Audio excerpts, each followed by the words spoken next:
Online shopping आज की ज़रूरत बन चुकी है। भागती दौड़ती जिंदगी में हम इतने व्यस्त रहते हैं कि कपड़ों से लेकर घर का राशन, बच्चों की स्टेशनरी और टीवी फ्रिज तक बाजार की बजाय शॉपिंग पोर्टल से मंगवा लेते हैं। घर पर नहीं तो डिलीवरी ऑफिस में ले लेते हैं। जिंदगी कितनी आसान हो जाती है ना। लेकिन अगर सामान आपकी उम्मीद के मुताबिक नहीं आया या उसमें कोई खराबी निकली तो ये आसानी परेशानी में बदल जाती है। ज्यादातर ऑनलाइन शॉपिंग कंपनियां रिफंड करने में आनाकानी करती हैं और जिम्मेदारी रिटेलर या मैन्युफैक्चरर पर डाल देती हैं।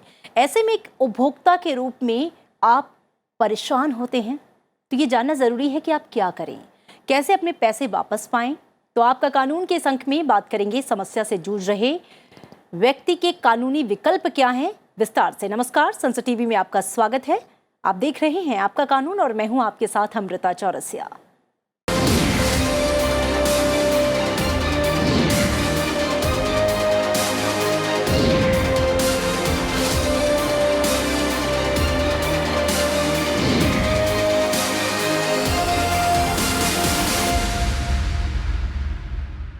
एक डच कहावत है, क्लाइंट इज कोनिंग, यानी ग्राहक ही राजा है। सरकार ने उपभोक्ताओं को कई अधिकार दिए हैं। यदि आप एक उपभोक्ता के रूप में ये महसूस करते हैं कि सामान खरीदते समय आपको गुमराह किया गया है या आपको गुमराह किया जा रहा है, तो आप उपभोक्ता फोरम में अपनी शिकायत दर्ज करा सकते हैं। तमाम विकल्प आपके पास मौजूद हैं। आज के एपिसोड में जो हम कवर करेंगे, चूंकि टॉपिक है ऑनलाइन शॉपिंग और आपके अधिकार, कि क्या आप ऑनलाइन ठगी के शिकार हुए हैं, धोखा होने पर आप कहाँ जाएं, किससे करें शिकायत, एक उपभोक्ता के रूप में आपके राइट्स क्या हैं, रिफंड की समस्या अगर होती है तो उसका समाधान क्या है, और क्या कहता है उपभोक्ता संरक्षण कानून 2019 और उसके बाद जो इसमें कुछ रूल्स रेगुलेशंस लेके आई है गवर्नमेंट, उस पर भी हम विस्तार से करेंगे बातचीत। तो आइए शुरू करते हैं आज का एपिसोड। आप हमसे सवाल पूछिए, जानिए कैसे मिलेगा आपको आपका हक, कैसे करेंगे आप अपने अधिकारों की रक्षा। देश के जाने माने वकील और एक्सपर्ट देंगे आपके सवालों का जवाब। आप हमें मेल करें आपका कानून.sansattv@gmail.com पर। तो आइए शुरुआत करते हैं। एक खास पैनल मेरे साथ स्टूडियो में मौजूद हैं, उनसे आपका परिचय करवा दूं। सुबिमल भट्टाचार्य जी हैं, आप साइबर सुरक्षा विशेषज्ञ हैं। स्वागत है सुबिमल जी आपका। साथ ही जानी मानी एडवोकेट सुप्रीम कोर्ट से चारू प्रज्ञा मेरे साथ स्टूडियो में मौजूद हैं। चारू, बहुत स्वागत है आपका। और ऑनलाइन प्रोफेसर श्री राम खन्ना, जो कि वाइस चेयरमैन हैं कंज्यूमर वॉइस के। सर, आपका बहुत स्वागत संसद टीवी में। तो आइए चर्चा की शुरुआत। सबसे पहला सवाल प्रोफेसर खन्ना मैं आपसे करना चाहूँगी। आप चूँकि कंज्यूमर वॉइस के वाइस चेयरमैन भी हैं और अक्सर आप के पास इस तरह की समस्याएं, शिकायतें आती भी होंगी। एक कंज्यूमर आज के ऑनलाइन युग में जिस तरीके से परेशान है, कई बार हैरान है, क्योंकि जो दिखाया जाता है वैसा होता नहीं है। सबसे पहले मैं आपसे समझना चाहूंगी कि किस तरह की समस्याएं जो हैं वो कंज्यूमर फेस कर रहा है ऑनलाइन शॉपिंग में। देखिए, एक कंज्यूमर कंप्यूटर के स्क्रीन या फोन के स्क्रीन को देखकर, किसी प्रोडक्ट की फोटो को देखकर, उसके फीचर्स को पढ़ के ऑर्डर कर देता है। और जब वो ऑर्डर करता है उसको लगता है जैसे जैसे मुझे दिखाई दे रहा है वैसे ही मिलेगा। पर जब वो उसको डिलीवर किया जाता है तो देखता है कि इसमें ये रंग नहीं है, इसका ये शेप नहीं है, इसका ये साइज नहीं है, इसकी ये फीचर नहीं है। अगर साइज की प्रॉब्लम है तो साइज में कुछ प्रॉब्लम है। तो कई बातें ऐसी हैं जो उसको लगती है कि ये मेरे को सूट नहीं करता। फिर वो कहता है जी इसको बदलो। अब बदलो कहना आसान है, परंतु जब तक उस पोर्टल की, उस ई कॉमर्स कंपनी की पॉलिसी नहीं है कि वो किन कंडीशंस में बदलेंगे, तो कंज्यूमर को दिक्कत होती है। और फिर उनके पीछे वो भागता है, कॉल करता है, रिफंड मांगता है, तो कहते हैं जी रिफंड नहीं देंगे आपको, हम कॉम्पनसेट कर देंगे, आप कुछ और चीज खरीद लीजिए। तो मेरा ये कहना है हर कंज्यूमर को जो ऑनलाइन में मोटी चीजें खरीदता है, छोटी और मोटी दो चीजें हैं। जो 100-200 रुपए की चीज है वो आप खरीद लीजिए, वो ज्यादा प्रॉब्लम आपको होने वाली नहीं है। परंतु जब आप मोटी चीज खरीद रहे हैं जिसकी सैकड़ों में या हजारों में दाम है, तो आपको प्रॉब्लम आ सकती है। इसलिए आप खरीदने से पहले देख लें कि उस पोर्टल की रिफंड और रिटर्न पॉलिसी क्या है। और ऑर्डर देने से पहले आप उसको उनके रिफंड के और रिटर्न के कंडीशंस को ध्यान से पढ़ लीजिए जी। अगर वो आपको ठीक लगती है तो ऑर्डर दीजिए, नहीं तो आपको दूसरा पोर्टल मिल जाएगा जहां वही चीज हो सकता है कम दाम पे मिल जाए। और दूसरा, एक पोर्टल पे भरोसा करने की बजाय आप सर्च करिए जी कि किन पोर्टल्स पे, किन कॉमर्स साइट्स पे वो चीज उपलब्ध है, उनके क्या कंडीशंस हैं, और आप अगर ये बार बार करेंगे तो आपको पता लग जाएगा कि फलानी साइट जो है उसकी कंडीशन ज्यादा अच्छी है, तो मैं उसी से खरीदूं। जी। ये मेरा सुझाव है ये उन दोनों लोगों ही के लिए सुझाव जो आपके ये बेहद प्रॉब्लम फेस बेहद महत्वपूर्ण हैं और बहुत ही अच्छे सुझाव हैं आपके कि किस तरीके से आप रिफंड और रिटर्न पॉलिसी के उसे देखने के बाद ही आप किसी, खासकर अगर आप मोटी चीज़ ले रहे हैं जैसा कि सर ने कहा, तभी आप उसे ऑर्डर करें। सुबिमल जी, क्योंकि आप साइबर सिक्योरिटी एक्सपर्ट हैं, कई बार क्या होता है कि हम अपने फेसबुक या इंस्टा अकाउंट पे स्क्रॉल कर रहे हैं और इतनी सारे वेबसाइट्स जो होती हैं शॉपिंग की वो पॉपअप करने लगती हैं, हमें इंटरेस्टिंग लगती हैं और हम उस पर जाते हैं और शॉपिंग करते हैं, लेकिन उस दौरान हमें ये नहीं पता होता कि वो रिलायबल हैं भी या नहीं। तो ये कैसे जज किया जाए कि वो रिलायबल हैं या नहीं, और इन पोर्टल्स की कितनी जिम्मेदारी बनती है जिन पर हम हैं फेसबुक या इंस्टा पे?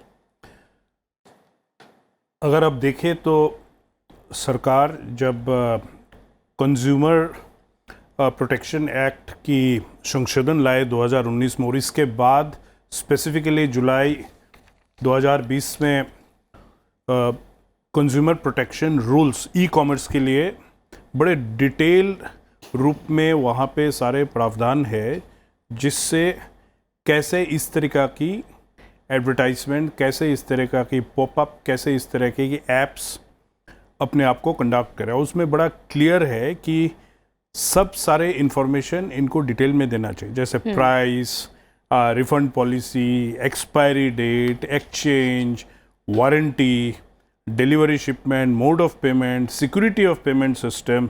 तो अगर आप सब कुछ देखें, या चेंज बैक ऑप्शंस, ये सारे चीज़ डिटेल्स में इनको ऊपर रिस्पॉन्सिबिलिटी, इनको ये स्टेट करना पड़ेगा।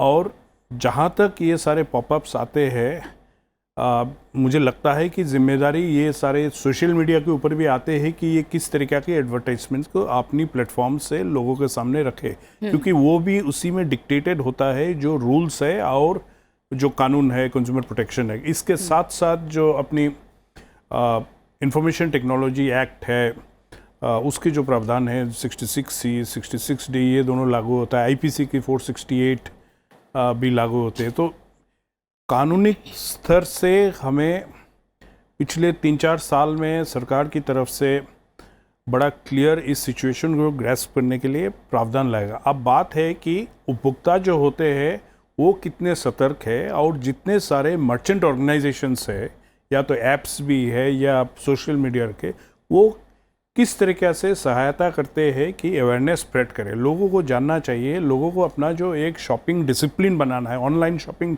डिसिप्लिन करना है, क्या क्लिक करे, किस वेबसाइट को ट्रस्ट करे, ये सारे एक अवेयरनेस कैंपेन बड़ा इम्पॉर्टेंट होता है, ताकि वो शिकार ना बने। कानून बाद में आता है, लेकिन इसके पहले आदत अगर अपने आप के ठीक कर लेते हैं, और इसमें सबका सहयोग चाहिए। और रिजर्व बैंक ऑफ इंडिया की तरफ से भी बैंक के ऊपर और नॉन बैंकिंग फाइनेंशियल इंस्टीट्यूशंस के ऊपर भी स्टेप्स बताए गए, सर्ट का तरफ से भी बताया जाता है। तो मुझे लगता है एक संतुलित रूप में इसको देखना चाहिए शुरुआत में, कि हम कंज्यूमर अवेयरनेस को बढ़ाएं और इसके साथ साथ जो कानूनी प्रावधान है उसको ठीक से इस्तेमाल करें, और जो सोशल मीडिया या एप्स, जितने जो ई कॉमर्स साइट्स है, इनको ये सारे प्रावधान को ठीक से फॉलो करने चाहिए। इनके खिलाफ स्ट्रिक्ट व्यवस्था लेने चाहिए जब वो वायलेट करते हैं। ज़्यादातर लोग आज के डेट में भी ये वायलेट कर रहा है, वो सीरियसली नहीं ले रहा है जो कानून या रूल्स अपनाया गया है। बिल्कुल, इन पे पैनी निगाह होना चाहिए कि रूल्स को ये फॉलो कर रहे हैं या नहीं। चारू प्रज्ञा, चर्चा में आपको शामिल करना चाहूँगी। बहुत ही महत्वपूर्ण सवाल आपसे कि अगर इस ऑनलाइन ज़माने में जब कोई चीज़ हम बिना प्रत्यक्ष रूप से देखे परोक्ष रूप से मंगवा रहे हैं, लीगल राइट्स किस तरीके से यहाँ पर एक उपभोक्ता के लिए कानून में है? जी, तो अमृता जी, मैं बिल्कुल बेसिक्स और शुरुआत से अपनी बात शुरू करना चाहूँगी। ज़्यादातर हमारे साथ ऐसा होता है कि हम कहीं इंस्टाग्राम पे, फेसबुक पर ऐसे ही स्क्रॉल कर रहे होते हैं और एक एडवर्टाइजमेंट आ जाता है, स्पॉन्सर्ड होता है, उसमें आपको कोई सामान खरीदने के लिए ललचाया जा रहा है। और बहुत बार ऐसा होता है कि ना समझे ना जाने कि ये वेबसाइट कौन सी है, हम उस पर क्लिक कर लेते हैं, उस वेबसाइट पे चले जाते हैं और जो सामान हमें पसंद आता है हम उसको खरीद लेते हैं। तो गाइडलाइंस की शुरुआत यहाँ से करते हैं कि बेसिक्स हम क्या कर सकते हैं अपनी सुरक्षा करने के लिए। सबसे पहले तो हम ये देख लें कि ये वेबसाइट पे रिव्यूज़ हैं क्या किसी और ने इस वेबसाइट से कोई सामान ख़रीदा है या नहीं ख़रीदा। अगर अमेज़ॉन पे भी अगर हम किसी एक चीज़ को ढूंढ रहे हैं, आप ये देखेंगे कि उस एक वस्तु को आप 5-6 सेलर से ख़रीद सकते हैं। तो सिंपल तरीका ये देखने का है कि किस सेलर के ज़्यादा रिव्यूज़ हैं, किस सेलर को वो 5 स्टार की रेटिंग दी गई है। वेबसाइट पे भी थोड़ा बहुत समझ में आने लगता है। अच्छा, एक चीज़ का ध्यान रखना ज़रूरी है, अगर आपको लगे कि कोई वस्तु बहुत ही ज़्यादा सस्ती मिल रही है, कोई इस किस्म का आपको डिस्काउंट ऑफर हो रहा है जो आपको सुनने में लगे this is too good to be true, तो जब कोई चीज़ बहुत ज़्यादा अच्छी और अनबिलीवेबल सी साउंड करती है उससे बच के रहना चाहिए। अच्छा, उस समय ख़रीदने से पहले आप जाकर अगर वेबसाइट पर ये देखें क्या ये वेबसाइट आपको कैश ऑन डिलीवरी ऑफ़र कर रही है या नहीं कर रही है। जैसे आपके लिए कोई ख़ास सामान बन रहा हो या ऑर्डर की कोई प्रिपरेशन बनती हो वो अलग बात है, लेकिन अगर कोई साड़ी खरीदनी है, कोई ट्रैक सूट खरीदना है, कोई जूता खरीदना है, तो उस पर अगर कैश ऑन डिलीवरी ऑफ़र नहीं हो रहा तो ये पहले से ही समझ के बच के चलने वाली वेबसाइट बन जाती है और शायद मेरा मानना ये है उस पर क्लिक नहीं करना चाहिए। दूसरी चीज़ हमें ये देख लेनी चाहिए कि अगर हम किसी अपनी वस्तु को रिटर्न करना चाहें, एक्सचेंज करना चाहें, तो क्या प्रावधान उस वेबसाइट पर दिए गए हैं। इन 2-3 चीज़ों को संभाल कर अब हम आगे चलते हैं। हमने अपना नया जूता खरीद लिया, जूता हमारे घर आ गया।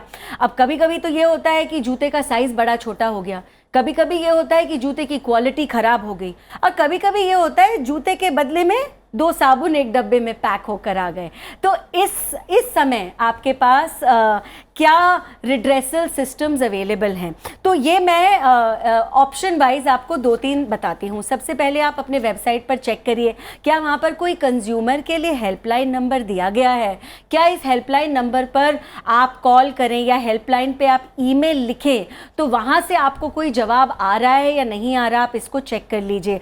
बहुत बार बहुत सारे ऑनलाइन फ्रॉड होते हैं, लेकिन काफ़ी सारी वेबसाइट्स होती हैं जिसमें अलग अलग सेलर्स फ्रॉड कर सकते हैं, जो पर मेन वेबसाइट है वो आपकी मदद ही करना चाहती है। आजकल अगर आप देखेंगे, चाहे वो अमेज़ॉन हो, फ्लिपकार्ट हो, मिंत्रा हो, जबोंग हो, ये जो बड़े बड़े जायंट्स हैं, इन पे बाहर से सेलर्स आते हैं और एक बड़ी अम्ब्रेला के अंदर, एक बड़ी छतरी के अंदर अपने अपने वस्तुओं की सेल करते हैं। तो अगर आप वहाँ बात करें, आपकी मदद हो जानी चाहिए, ये पहला स्टेप है। दूसरा स्टेप मेरे हिसाब से ये होना चाहिए कि आप सरकार की एक कंज्यूमर हेल्पलाइन होती है, तो उस पर आप एक ईमेल लिख सकते हैं। सिंपल ईमेल एड्रेस है, मैं यहाँ पर कहना भी चाहूँगी, consumerhelpline.gov.in। आप इस वेबसाइट पर चले जाइए, यहाँ पर अपनी कंप्लेन आप लिख दीजिए। कभी कभी ये भी होता है कि जिनके खिलाफ आप कंप्लेन कर रहे हैं वहाँ और भी कंप्लेंट्स हैं। एक कंज्यूमर कोर्ट है, अगर यहाँ से आपको सहायता नहीं मिलती, आप कंज्यूमर कोर्ट में जाकर कह सकते हैं कि ये मेरे साथ फ्रॉड हुआ है, इस कंपनी ने, इस वेबसाइट ने मेरे साथ फ्रॉड किया है।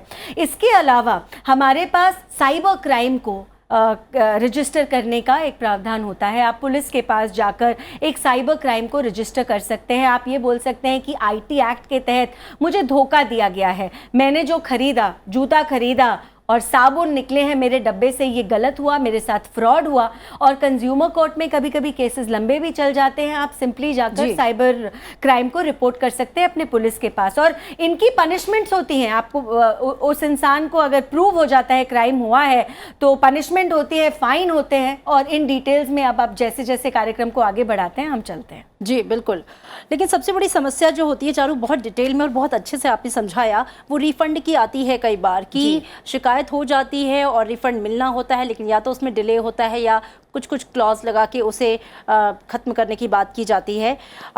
सुबिमल जी, अगर इस तरह की समस्या आ रही हो तो एक उपभोक्ता के पास क्या ऑप्शंस बचते हैं?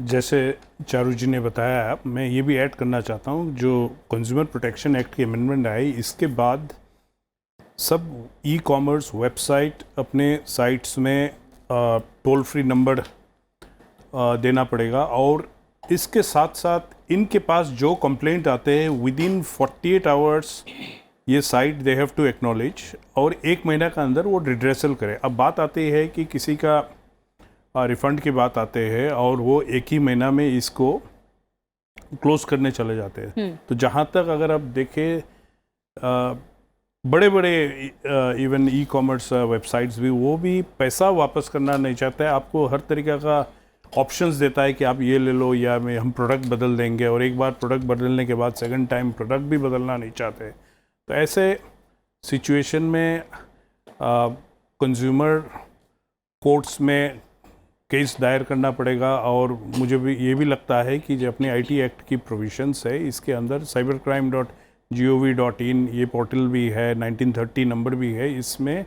आप पुलिस कंप्लेंट भी रजिस्टर कर सकते हैं। क्योंकि एक्चुअली ये उस स्टेज में ये धोखाधड़ी में चले जाते हैं कि आपकी पैसा वापस नहीं कर रहा है, जबकि आपको जो प्रॉमिस किया था वो देगा। तो मुझे लगता है कि अल्टीमेटली रिड्रेसल के लिए लॉ एनफोर्समेंट के पास उपभोक्ता को जाना पड़ेगा, क्योंकि रिफंड अगर प्रॉमिस किया और नहीं दिया जाता है तो ये एक फ्रॉड की मामला होती है। बिल्कुल। प्रोफेसर खन्ना, आपके पास मैं आना चाहूँगी। और अगर मैं कंज्यूमर की प्रॉब्लम्स तो हमने डिस्कस की, लेकिन कंज्यूमर की राइट्स की अगर बात करूँ एक बड़े स्पैन में, क्योंकि हम ऑनलाइन युग में हैं, डिजिटल तरीके से बहुत सारे काम कर रहे हैं और साइबर फ्रॉड बहुत ज़्यादा बढ़ भी गए हैं, तो एक कंज्यूमर को कितना सतर्क रहने की यहाँ पर ज़रूरत है, और वो सतर्कता वो कैसे बरते? देखिए, पुराने समय में भी और नए समय में भी आप जब बाजार में जाते हैं तो जितने लोग बाजार में बैठे हैं वो आपकी सेवा करने के लिए नहीं बैठे हैं, वो आपकी जेब का पैसा अपनी जेब में ट्रांसफर करने के लिए बैठे, और अपने सम्मोहन से, अपनी एडवर्टाइजिंग से, अपने क्लेम से, अपने ऑफर से बड़ा चढ़ा के अपने प्रोडक्ट या सर्विस की तारीफ करते हैं या करवाते हैं, ताकि आप इसकी तरफ खींचे चले आए और आप अपना पैसा उनको दे दें। यही ऑनलाइन बाजार है, ये कोई अलग तो है नहीं। तो जो कंज्यूमर के राइट्स हैं वो वही हैं जो कंज्यूमर प्रोटेक्शन एक्ट में जी, कि आप कोई कंपनी गलत बयानी नहीं कर सकती। अगर वो गलत बयानी करती है तो वो अनुचित व्यापार प्रथा है और उस पर रोक लग सकती है। कोई कंपनी आपको डिफेक्टिव प्रोडक्ट नहीं बेच सकती। डिफेक्ट का मतलब यह है कि उसमें कोई कमी या त्रुटि है किसी भी प्रकार की, और अगर आप उसको क्लेम कर रहे हैं कि ऐसा होगा और वैसा नहीं है, तब भी उसमें कमी है और वो डिफेक्टिव प्रोडक्ट। तीसरा, यदि वो कोई सर्विस बेच रहे हैं तो उसमें सर्विस में अगर कोई डेफिशिएंसी है तो भी उसको वो लायबल है। तो आज के युग में तो मैन्युफैक्चरर और सेलर ज़्यादा लायबल है। कंज्यूमर को केवल अपने अधिकारों की रक्षा करनी है, आंख कान खोल के रखने हैं और मुंह को तैयार रखना है शिकायत करने के लिए। जब जैसे ही प्रॉब्लम आए उसी समय वो बोल दें। और ऑनलाइन युग में तो आपके पास साधन है, आप ईमेल कर सकते हो, आप व्हाट्सएप कर सकते हो, आप उनकी हेल्पलाइन पे मैसेज भेज सकते हो। आपके पास समय नहीं है तो किसी को बोलो कि भैया रिकॉर्ड कर दे व्हाट्सएप पे और हम भेज देंगे उनको। तो ये आपको करना चाहिए, क्योंकि जब तक जिस देश में भगवान भी मंदिर में चढ़ावे के बिना अपने भक्त की बात नहीं सुनता, वहाँ ये ई कॉमर्स की कंपनियां आपके बिना शिकायत करे सुनेंगी क्या? केवल इतना ध्यान में रखिए। तो आप अपने अधिकारों की स्वयं रक्षा कर सकते हैं, ऐसा मुझे कहना है, और रक्षा कोई करने वाला नहीं है। बिल्कुल, आप अपनी रक्षा सुरक्षा खुद करिए। जैसा मुझे लगता है प्रोफेसर खन्ना ये कहना चाह रहे थे कि जब तक आप जागरूक नहीं होंगे एटलीस्ट शिकायत तो करिए। जितनी ज़्यादा शिकायत होंगी मुझे लगता है प्रज्ञा जी इन कंपनियों पर लगाम भी उतनी ही लगेगी, क्योंकि अगर हमने इग्नोर किया तो ये समस्याएं एज इट इज़ रह जाएंगी। बिल्कुल। और अमृता जी, मैं यहाँ पर एक बात कहना चाहूँगी। देखिए, एक तो ऐसी कंपनी होती है जो हम सबको पता है, जाने माने नाम है, बड़े नाम है, वहाँ पे हम रिफंड के लिए झगड़ा कर रहे हैं, पर हमें ये तो मालूम है ये वेबसाइट है, ये सच में है। कुछ ऐसी वेबसाइट्स आजकल होने लगी हैं जो आज तो हैं, पर कल जब आप कंप्लेन करने चलेंगे वो वेबसाइट का नामो निशान गायब हो गया है। और ये केवल वेबसाइट्स पर नहीं है, आजकल ऑनलाइन शॉप्स फेसबुक पर, इंस्टाग्राम पर भी खुलने लगे हैं। तो आप अपनी वस्तु खरीदते समय तो वहाँ पर जा सकते हैं, आप वहाँ पर 4 सामान देख लेंगे, आप ऑर्डर कर लेंगे, लेकिन अगर कल को आपको कोई समस्या है आप ढूंढ नहीं पाएंगे उस वेबसाइट को। तो ये समस्या आज भी है, और इसका समाधान इस समय मुझे समझ में नहीं आता ज़्यादा, क्योंकि जैसे वो कहते हैं ना, चोर पुलिस के 4 कदम आगे ही दौड़ता रहता है। इसमें मुझे लगता है जैसे आईटी रूल्स आज हमारे प्रोटेक्शन के लिए फेसबुक के लिए, ट्विटर के लिए, इंस्टाग्राम के लिए आ गए हैं, इन आईटी रूल्स में हमको ई कॉमर्स का भी एक सेक्शन धीरे धीरे बिल्ड इन करना चाहिए। और ये मेरा सुझाव भी है और उन लोगों को चेतावनी भी है जो ऑनलाइन पोर्टल से बिना वेबसाइट को वेरीफाई करे सामान खरीद लेते हैं, क्योंकि हमें इनकी भी कंप्लेन करना ज़रूरी है। अगर आप इंस्टाग्राम पर जाएं और किसी एक हैंडल से आप कोई वस्तु खरीद रहे हैं, आप स्क्रीनशॉट ज़रूर ले लीजिए, उस हैंडल के स्क्रीनशॉट ले लीजिए कि कल को कोई समस्या आए तो आप इंस्टाग्राम को तो कंप्लेन कर सकें, आप वहाँ पर तो चिट्ठी लिख के ये बोल सकें कि देखिए ये एक पेज आया था, ये 10 दिन में गायब हो गया है, आज मेरे पास कोई जगह नहीं है जहाँ जाके मैं शिकायत कर सकूँ। तो इन चीज़ों का भी हमको ख्याल रखना होगा। और जैसे अभी प्रोफेसर साहब कह रहे थे, सारे पोर्टल्स का काम तो ये है कि आपका पैसा उनकी जेब में जाए, तो हम भी ये समझ के चले कि अगर कोई चीज़ हमें बहुत ज़्यादा पसंद आ रही है और शायद वो एक अनरिलायबल वेबसाइट पर ज़्यादा सस्ती मिल रही है लेकिन एक रिलायबल वेबसाइट पर थोड़े से ज़्यादा पैसे में मिल रही है, तो सतर्क रहना ज़रूरी है। उस समय अपने आप को संभाल के चलना, अपने क्रेडिट कार्ड की डिटेल्स को गार्ड करके चलना, अपनी बैंक की डिटेल्स उनके साथ ना शेयर करना, अपना पिन कोड कहीं पर भी ना डालना, ये चीज़ें बेसिक ज़रूर हैं लेकिन ये याद रखने वाली चीज़ें हैं क्योंकि आने वाले समय में आपको बड़े फ्रॉड से बचा सकती हैं। बिल्कुल सुबिमल जी, चूंकि अब वाइंड अप का टाइम है, मैं चाहूँगी क्लोजिंग कमेंट के साथ आप इसका भी जवाब दें। जो रीसेंट नए रूल्स लाए गए, जो हमारा कंज्यूमर प्रोटेक्शन एक्ट है उसमें जो ऐड किए गए हैं, उसको भी आप बताएं हमारे दर्शकों को कि वो क्या है। अमृता जी, जो रूल्स लाए गए थे जुलाई 23, 2020 में जो लागू हुआ है, उसमें सब कुछ बड़े डिटेल्स में दिए गए। जैसे एक पोर्टल होते हैं, उसको ई कॉमर्स मार्केट प्लेस हिसाब से लिया जाता है और इसके साथ जितने प्रोडक्ट्स जो एंटिटीज़ बेच रहे हैं, इनकी क्या लायबिलिटी होता है, इनकी क्या रिलेशनशिप होता है, क्या चीज़ वो कॉन्ट्रैक्ट के माध्यम से दोनों का बीच में रहे, क्या चीज़ वो पब्लिक अपनी वेबसाइट में भी डिस्प्ले करे, ये सारे बड़े डिटेल्स में दिया गया है। साथ साथ जो आपकी इन्वेंट्री होल्डिंग इंस्टीट्यूशन से ऑर्गेनाइजेशन, उसके बारे में भी, उसका भी क्या फंक्शन रहेगा। तो मुझे लगता है कि कानून के हिसाब से बहुत कुछ किया गया है। अब बात आती है कि कैसे आप इस चीज़ को लोगों का बीच में अवेयरनेस बढ़ाए, कैसे आप लॉ एनफोर्समेंट को ठीक से पीछे करे को जी इस तरह का, क्योंकि मार्केट प्लेस के ऊपर भी एक लायबिलिटी है। अगर वो किसी को प्लेटफॉर्म दिया है और वो जो एग्रीमेंट है, जैसे इनका बीच में लीगल एग्रीमेंट होना पड़ेगा, लीगल एंटिटी का लीगल एग्रीमेंट होना पड़ेगा, ग्रीवेंस ऑफिसर होना पड़ेगा, ये सारे चीज़ वो सेटिस्फाई करना पड़ेगा, तभी वो किसी का प्रोडक्ट अपने पोर्टल से लगा सकते हैं। तो लायबिलिटी का हिसाब से कानूनी स्तर पे बहुत अच्छा काम किया गया। अभी आगे देखना है कि हम कैसे इसको यूज़ करते हैं, इम्प्लीमेंट करते हैं, अवेयरनेस कैसे बढ़ाते हैं। बिल्कुल। प्रोफेसर खन्ना, क्लोजिंग कमेंट के लिए आप क्या कहना चाहेंगे और कंज्यूमर को क्या संदेश देना चाहेंगे आप? देखिए, हमारे देश में ज़्यादातर कंज्यूमर्स छोटी छोटी बातों पे ध्यान नहीं देते और उनके कंज्यूमर राइट्स क्या हैं उससे अनभिज्ञ हैं, उनको ज्ञान नहीं है उसका। तो पहले तो उनको अपनी कुंभकर्णीय नींद से उठना पड़ेगा और उसके लिए एक ही नारा है, वो है जागो ग्राहक जागो जी। आप अपने अधिकारों को समझो, अधिकारों की रक्षा करो और आप अपने अधिकार के लिए स्वयं लड़ोगे तो कुछ होगा। और अपने देश में न्याय दिवाली की मिठाई के डिब्बों में आपके घर पे नहीं भेजा जाता। न्याय के लिए आपको लड़ना पड़ता है, अपनी आवाज बुलंद करनी पड़ती है, आपको शिकायत करनी पड़ती है, फॉलो अप करना पड़ता है, मेल करना पड़ता है। अगर वो नहीं माने तो मीडिएशन के थ्रू या कंज्यूमर कोर्ट के थ्रू अपने अधिकारों को के लिए लड़ना पड़ता है। तो यदि आप अपने अधिकार के लिए सजग नहीं रहेंगे तो आपकी जय है। धन्यवाद।